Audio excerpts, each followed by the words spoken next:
Good evening. I, like so many of you, woke up this morning to the news that we're going to war with Iran, right? The government is going to war with Iran on behalf of the Zionists. So, yeah, this is just a further continuation of World War III, which has been going on for a while now, but this is the next stage of it. So I wanted to make this video tonight to sort of review how it is we got here, why we are in such a pickle, why this is happening.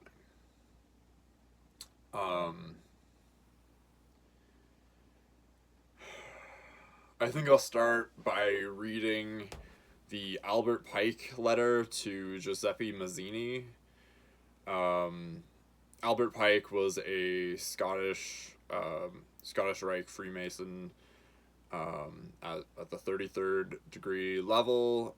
He was a general in the Confederate Army, and by the tone and content of this letter, it seems like he was an agent of the Bavarian Illuminati, which the recipient of the letter, Giuseppe Mazzini, who was an Italian revolutionary leader, he was also a member of the Bavarian Illuminati. And if you don't know anything about the Bavarian Illuminati, this is the group that is responsible for the rise of communism in the 1800s. So, this letter was written in 1871, and it is astounding how accurate it outlines what happens in the First World War, the Second World War, and what's going on today. So here it goes. The First World War must be brought about in order to permit the Illuminati to overthrow the powers of the Tsars in Russia and of making that country a fortress of atheistic communism. The divergences caused by the agents of the Illuminati between the British and Germanic empires will be used to foment this war. At the end of the war, communism will be built and used in order to destroy the other governments and in order to weaken the religions. All of which has transpired. The Second World War must be fomented by taking advantage of the differences between the fascists and the political Zionists. This war must be brought about so that Nazism is destroyed and that the political Zionism be strong enough to institute a sovereign state of Israel in Palestine. During the Second World War, international communism must become strong enough in order to balance Christendom, which would be then restrained and held in check until the time when we would need it for the final social cataclysm. It's interesting to note that he used the term Nazism way back in 1871, well before the rise of the Third Reich. To be able to have that foresight is just, it's unnatural. But everything that was written there took place. Because the Second World War really was a war between fascism and Zionism. It wasn't this, German versus Russia sort of thing. There was this whole undertone going on underneath the surface of this almost like a neo-pagan revival going on versus this Abrahamic faith. Moving on. The Third World War must be fomented by taking advantage of the differences caused by the agentur of the Illuminati between the political Zionists and the leaders of the Islamic world. There you have it. That's what's going on.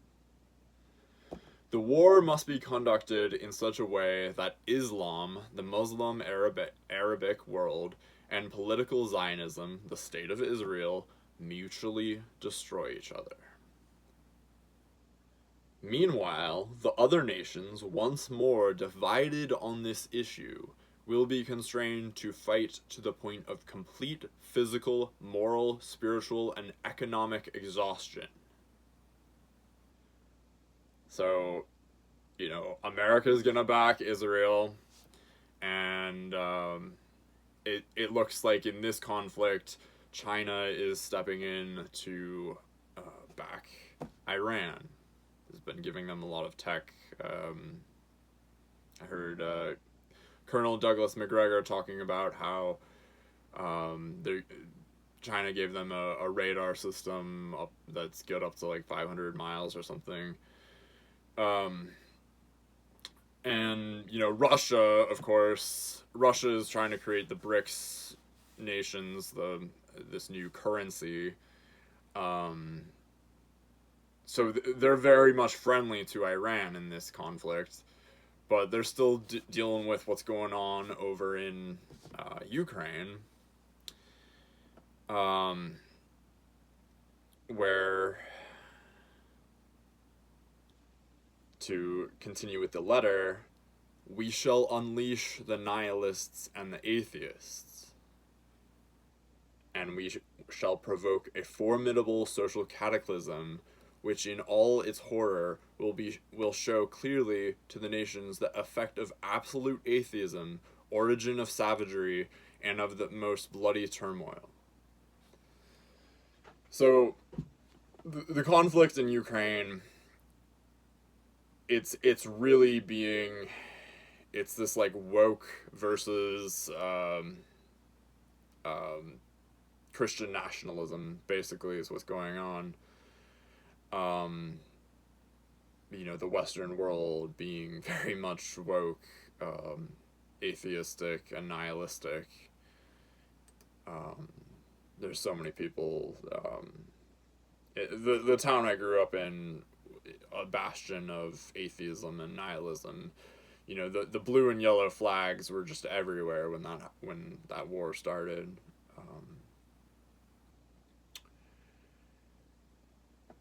So, to continue, then everywhere the citizens obliged to defend themselves against the world minority of revolutionaries will exterminate those destroyers of civilization, and the multitude disillusioned with Christianity, whose deistic spirits will from that moment be without compass or direction, anxious for an ideal, but without knowing where to render its adoration, will receive the true light through the universal manifestation of the pure doctrine of Lucifer, brought finally out into public view. This manifestation will result from the general reactionary movement which will follow the destruction of Christianity and atheism, both conquered and exterminated at the same time.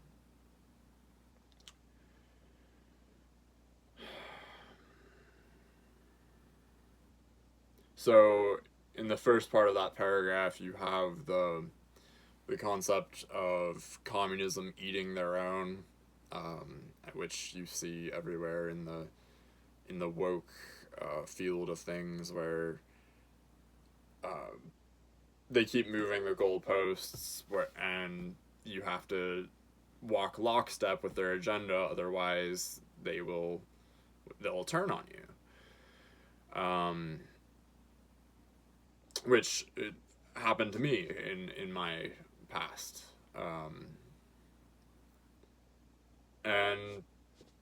you have the Christians, who will be their enemies in this coming conflict, will become disillusioned with their faith through the trauma of war, I guess, is what is being elucidated here. And then, of course, there's that key passage of, the pure doctrine of Lucifer here, which, according to Pike and other Masons, like Manly P. Hall, Lucifer is their god, and this could be equated in that tradition to the planet Sirius, which is the reason why New Year's Day is on January 1st. It marks the zenith of the planet Sirius in the sky. Of course, Lucifer simply means the light bearer.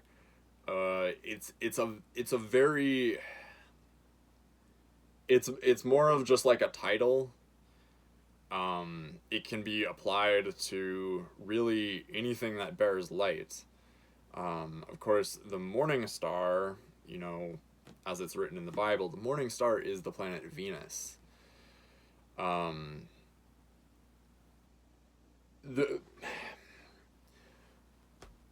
Lucifer is an extremely misunderstood concept, and it goes back to an ancient Greco-Roman god, Lucifer, the morning star. But of course, light can be used to blind, and that is the kind of light that is being talked about in this letter. And so what is this doctrine? Well, the thing about Masonry and pretty much, and so many of the secret societies that grew up in the Renaissance in Europe, is that they all seem to go back to what is called Kabbalah and the Kabbalistic tree of life.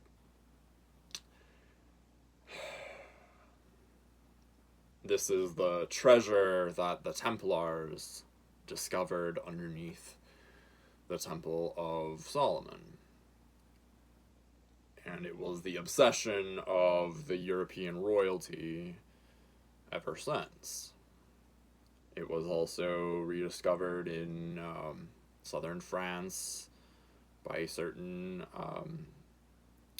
Jewish sects, and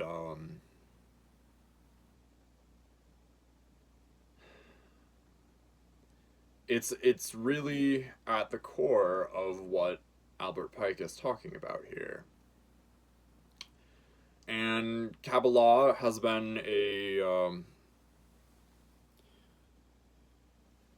just bare my soul here. I have been studying it for about 10 years. I haven't read too many of the foundational texts on it, but I have rendered it numerous times, painted it, and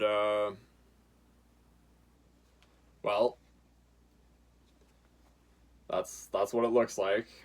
You can see the so-called flower of life imagery behind it, which is the root of what it is. The geometry is at the root of it. But these days, I seem to have lost my taste for it. I am becoming increasingly aware of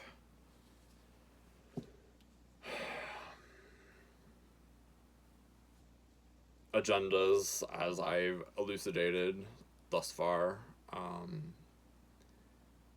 as well as its connection to AI, which might sound, absolutely insane, but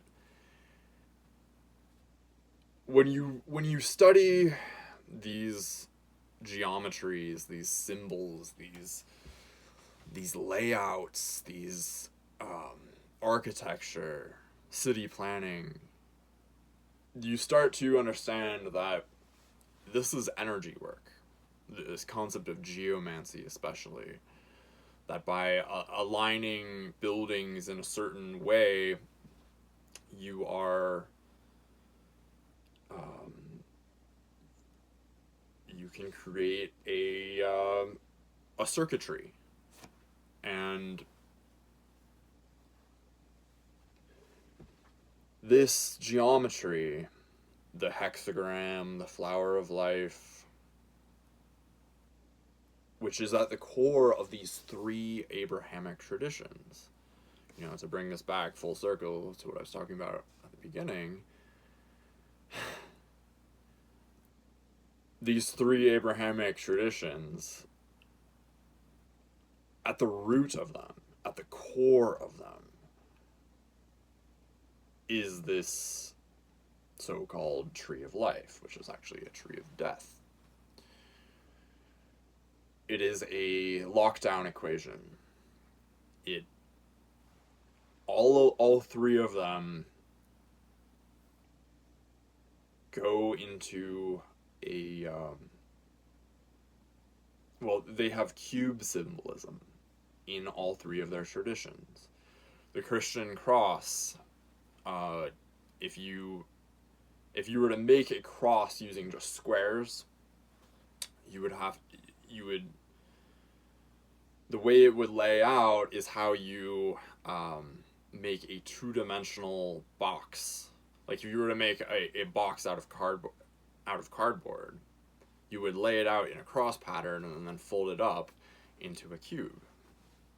And then, of course, you have the hexagram in the Jewish tradition, which, the hexagon is a three-dimensional, it's a two-dimensional rendering of a three-dimensional cube.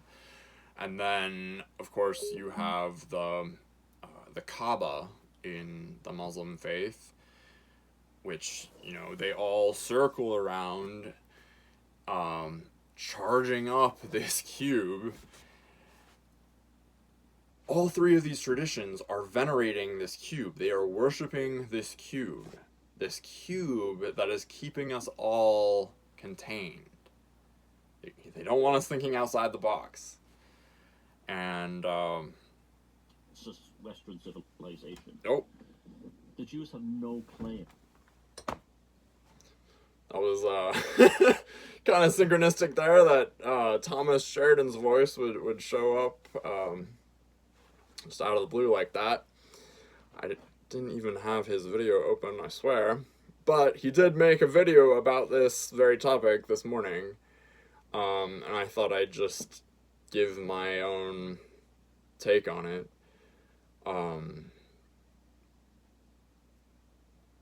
Thomas Sheridan has been speaking a lot about the Abrahamic mind virus, that these traditions, these three traditions, are really holding us back. And there's this concept going around, let me start with this first. My Instagram feed has just been flooded with, so much, anti-Semitic, anti-Jewish rhetoric going on lately. And what I've noticed is that it's mostly promulgated by Christian nationalists, which is so ironic, because Christianity is an Abrahamic tradition. Its roots are in Judaism. They call it Thomas Sheridan calls it Second Temple Rabbinical Judaism, which it absolutely is. Christians think that Jesus was a rabbi who ascended into heaven, whereas Jews just think he was a rabbi who, some of them think he's burning in a pile of excrement right now. But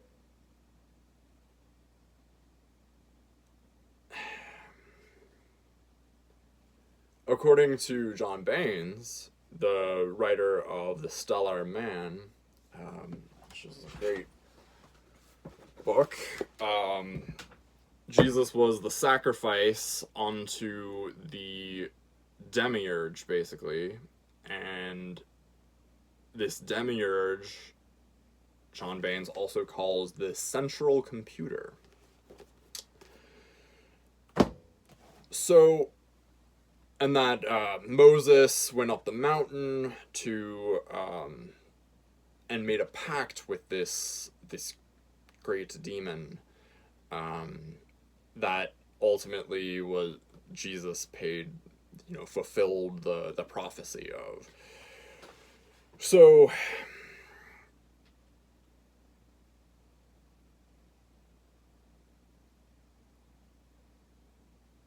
that just leaves Islam, which I know the least about, but that is more due to my geographical distance from it.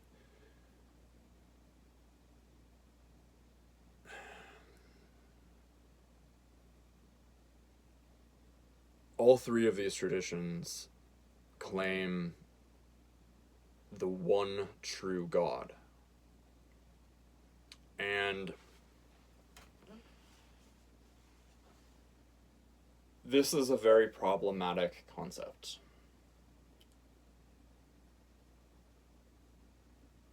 It insinuates the idea that if you do not worship as I do, then, you're wrong. And, well, theocracy,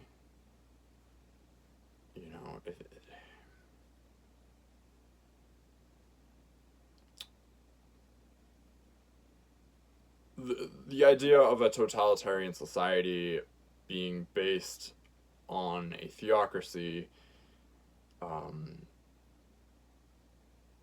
does not, theocracy and totalitarianism go very much hand in hand.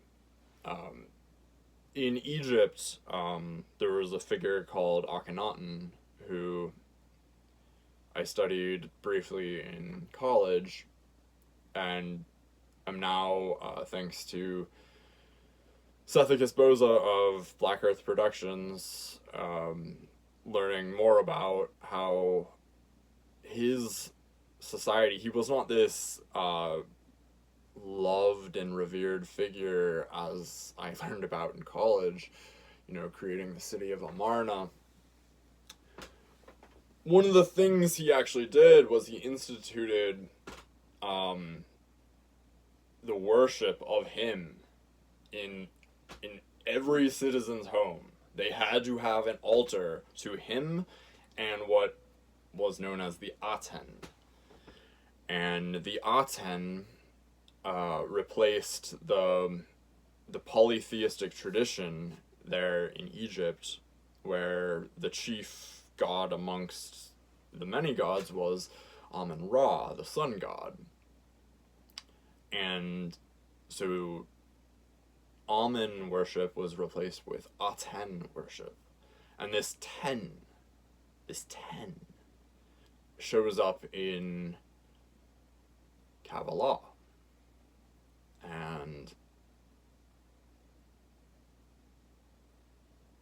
And also the Pythagorean school.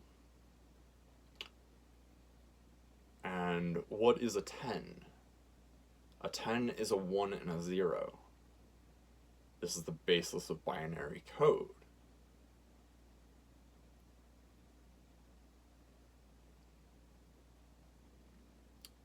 Another thing about Kabbalah is the three upper worlds all equal 666. You know, the up if you look at it, you do the math using gematria, you'll see that each of the upper worlds equals 666, which, of course, it goes back to the hexagram and the cube. So it's putting you in a box. And I've been wondering for quite some time, I've been fluxing with this idea, you know, have I put myself in a box? Just by studying it, painting it, sculpting it. I want to be clear here, I have never done any formal ritual magic work with it, which I know exists. I've always been much more of an armchair magician. I've always considered myself more of a mystic than a magician. Nevertheless, I have to wonder if just having the geometry within my line of sight, if this has not been affecting me, guiding me in subtle ways towards certain paths. So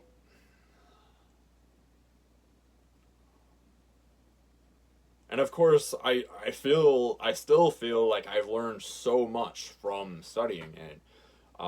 Like Mark Passio's breakdown of how the Kabbalistic tree corresponds with tarot cards is just like, it is the most succinct, clear, and coherent way I have ever seen those cards laid out with the tree of life, so-called. And so I'm sort of reluctant to throw the baby out with the bathwater, because I feel like I've learned so much from it, but thanks to Seth Esposa of Black Earth Productions, I have been turned on to a different model of the Tree of Life, which stems out of the far north, the land of Hyperborea, the land from whence the survivors of the ancient flood originated.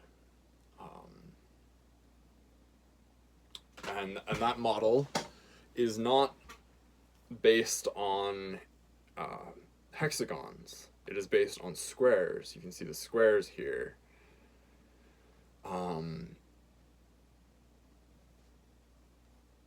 So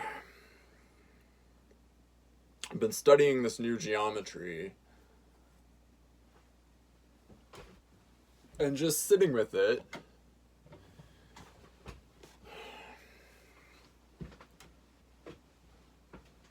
And wondering. I haven't been able to afford initiation into his mystery school as of yet, but I plan on doing that in the future.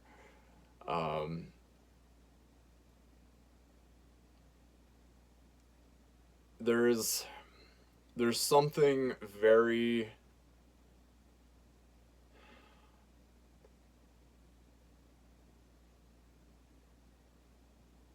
insidious going on with Kabbalah.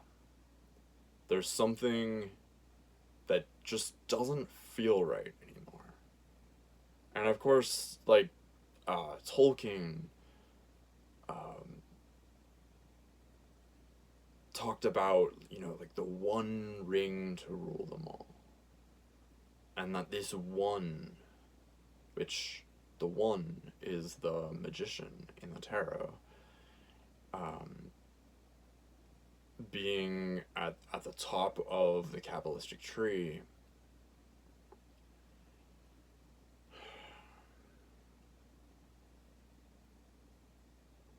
And of course, I have heard otherwise, that the magician shouldn't actually be at the top of the tree, and that position should be reserved for the high priestess. I don't know enough about this to speak with any kind of authority on the subject. But I just want to clear the air about where I'm at with Kabbalah and these mystery traditions. Especially in light of what's going on with the war, the continued wars in the Middle East. Because whether or not they realize it, the adherents of all three of these faiths are all playing into this game of controlled opposition put forth by the same character, this Demiurge, which the Kabbalah, that is his tree. That is his ring to rule them all. And he's put all three of these faiths out there, you know, like some kind of sick father figure who is like, which one of my children loves me most? Like, let them kill in my name to prove their love for me.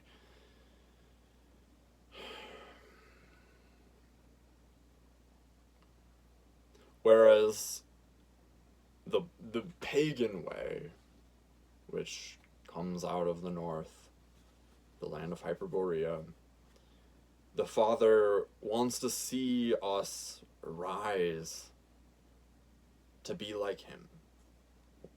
Like any benevolent father who wants to see his children grow and have a better life than he did, basically. You know, there's this idea that we were made to meet our Maker. We were made to be like them. And this idea of just submitting, you know, get down on your knees and worship, it just, it's never sat right with me. You know, in all the time that I was studying Kabbalah, I was looking into pagan faiths as well, which was wise because it kept me balanced from not going too far into this Kabbalistic mind virus. Because there's something like very authoritarian about it, about Kabbalah.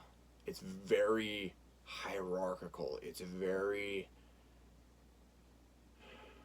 like, you can see why there's so many, like, celebrities and, you know, government officials who, like, this is what they're into. It's the system of hierarchy, dogmatic, just, like, it's very logical, but it's very dogmatic.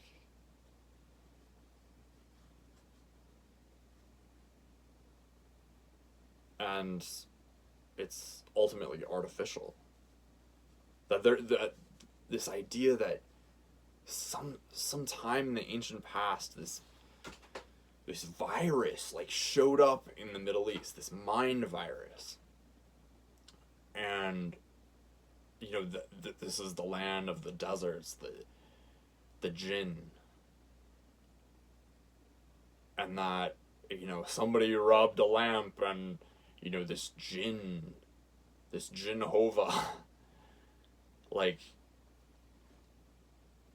started infecting the world with this authoritarian mind virus.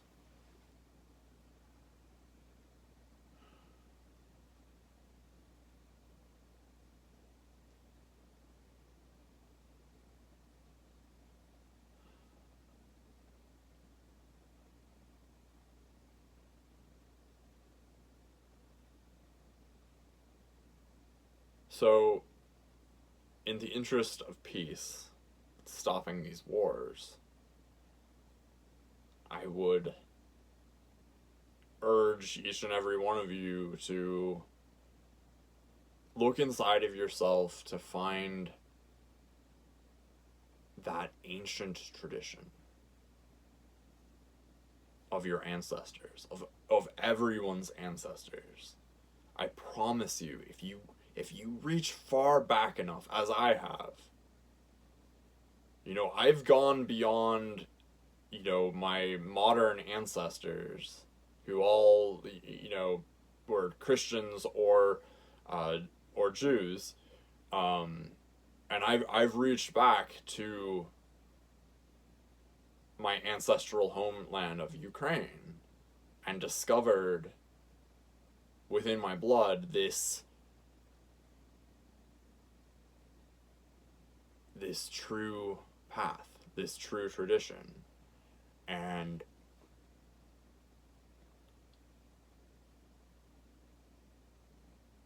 it's just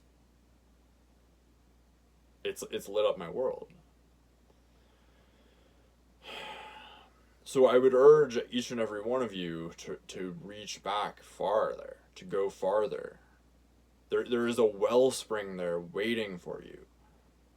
Your ancestors are waiting for you to reclaim this mantle.